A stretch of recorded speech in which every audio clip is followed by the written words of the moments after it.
अस्सलाम वालेकुम मेरे समझदार पाकिस्तानियों। मेरा नाम रेहान तारिक है और आप मेरा यूट्यूब चैनल और फेसबुक पेज देख रहे हैं। करोड़ हा दुरूद आक़ाए दो जहां नबी मेहरबान मोहम्मद मुस्तफ़ा सल्लल्लाहु अलैहि वसल्लम पर। इस दुआ और इस उम्मीद के साथ इस व्लॉग का आगाज करते हैं कि अल्लाह रब्बुल इज़्ज़त इस मुल्क के फैसला साजों के दिलों में समझदार पाकिस्तानियों के लिए नरमी पैदा कर दे। ईवान में मार्शल लॉ नाफिज है, हालात कंट्रोल से बाहर हैं। बिलावल भुट्टो जरदारी की chief of the army staff general Asim Munir के साथ तस्वीर वायरल हो गई है। एक तस्वीर है लेकिन मानी बहुत सारे हैं।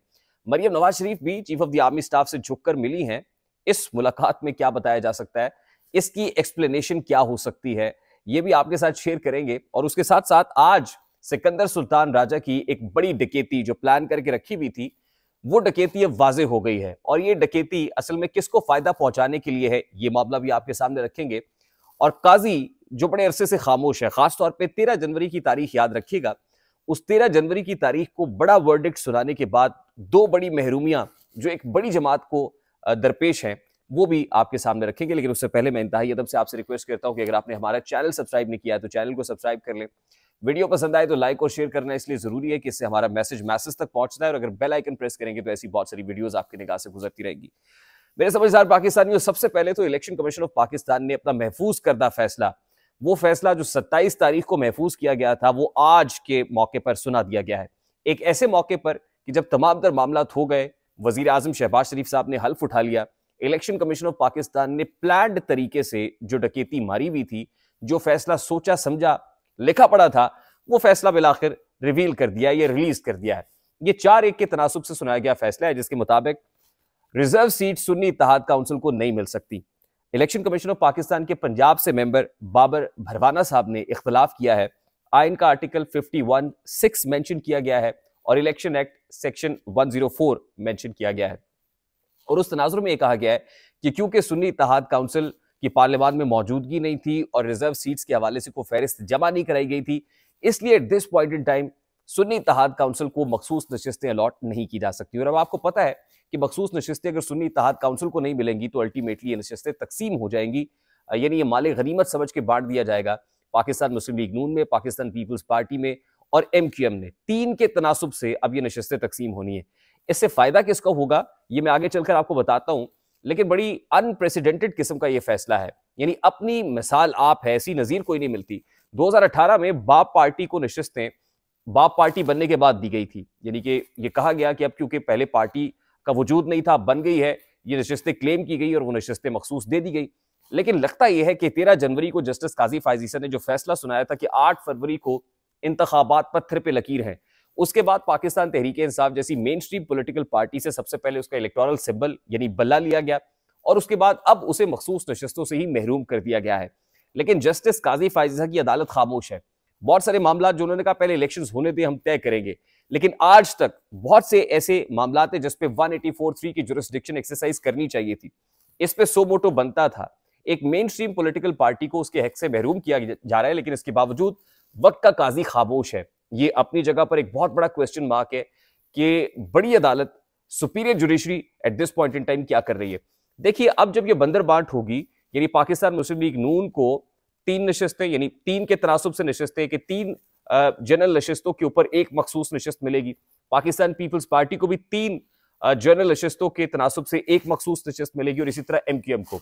तो इसमें लगता यह है कि अगर ये तमाम तर मखसूस नशिस्तें पाकिस्तान तहरीक इंसाफ को दे दी जाती तो फिर पाकिस्तान पीपल्स पार्टी जो आज PMLN को ब्लैकमेल करने के बेहतर ऑप्शन के अंदर या बेहतर माहौल में है, शायद ना कर पाती। जो बड़ों ने सोच रखा है कि एक चूचू का मुरब्बा बनाना है जिसमें किसी के पास लेजिटिमेसी ना हो, जिसमें किसी के पास सिंगल लार्जेस्ट मेजॉरिटी ना हो, जो कोई ताकतवर ना हो सके, उस फॉर्मूले को बिल्कुल अपनी ट्रू स्पिरिट और सेंस के अंदर एग्जीक्यूट किया जा रहा है, बेआईनी ही एग्जीक्यूट किया जा रहा है, बेआईनी ही उस पर अमल दरामद किया जा रहा है।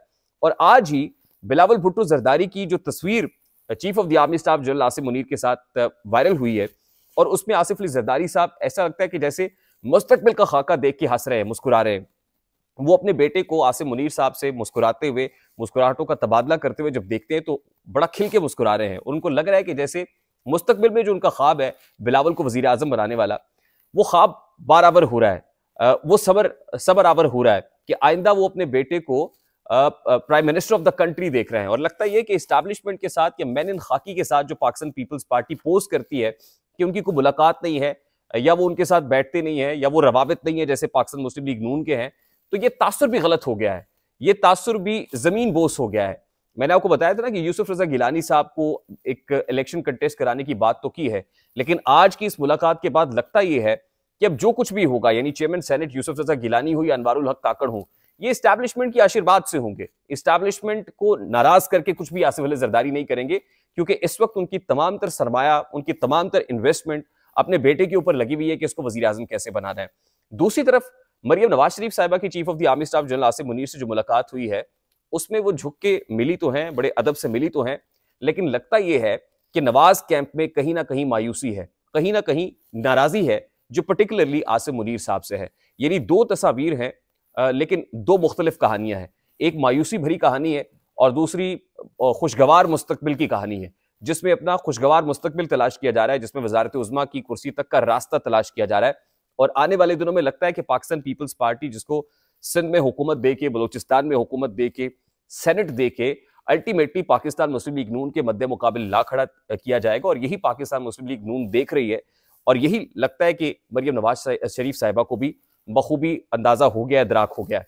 अच्छा, तीसरी इंपॉर्टेंट चीज यह है कि मुल्क में वैसे तो मार्शल लॉ नाफिज है ही, सिविलियन मार्शल लॉ है, लेकिन ईवान के अंदर, कौमी असम्बली के अंदर इन पर्टिकुलर मार्शल लॉ है। आज ही हमारी इस्लामाबाद में से जो जर्नलिस्ट है, खासतौर पर नेशनल असम्बली की बीट करते हैं, उन्होंने बताया कि जब ईवान में इजलास होता है नेशनल असम्बली का, तो पाकिस्तान टेलीविजन, पार्लियामेंट और कौमी असम्बली के जो यूट्यूब चैनल्स हैं वो भी बंद कर दिए गए हैं। यानी फीड तो आउट होती ही है, एकदम से ब्लैकआउट तो होता है जब ऑपोजिशन को मेंबर बात करता है, लेकिन जो यूट्यूब चैनल्स हैं वो भी एक्सेस नहीं किए जा सकते। और हमें बहुत दिक्कत आती है टिकर्स बनाने में, हमें बहुत दिक्कत होती है लोगों को सुनने में, खबर हम तक नहीं पहुंच रही होती। तो ये आर्टिकल 19 ऑफ द कॉन्स्टिट्यूशन की सरियन खिलाफ वर्जी है। ये आइन की धज्जियां उड़ाने के मुतरादिफ है। ये ऐसी है कि जैसे आइन जो है वो मोम की गुड़िया है, जिसको पार्लियामेंटेरियंस या एक स्पीकर नेशनल असम्बली, जो मालिक है नेशनल असम्बली का, अल्टीमेटली ज़ाहिर कस्टोडियन ऑफ द हाउस है, वो उसके अपने मुताबिक इस्तेमाल कर रहा है। और ये हुकूमत बनने के बाद लगता नहीं है कि आम आदमी की हालात ज़िंदगी के अंदर को बहुत तब्दीली आएगी।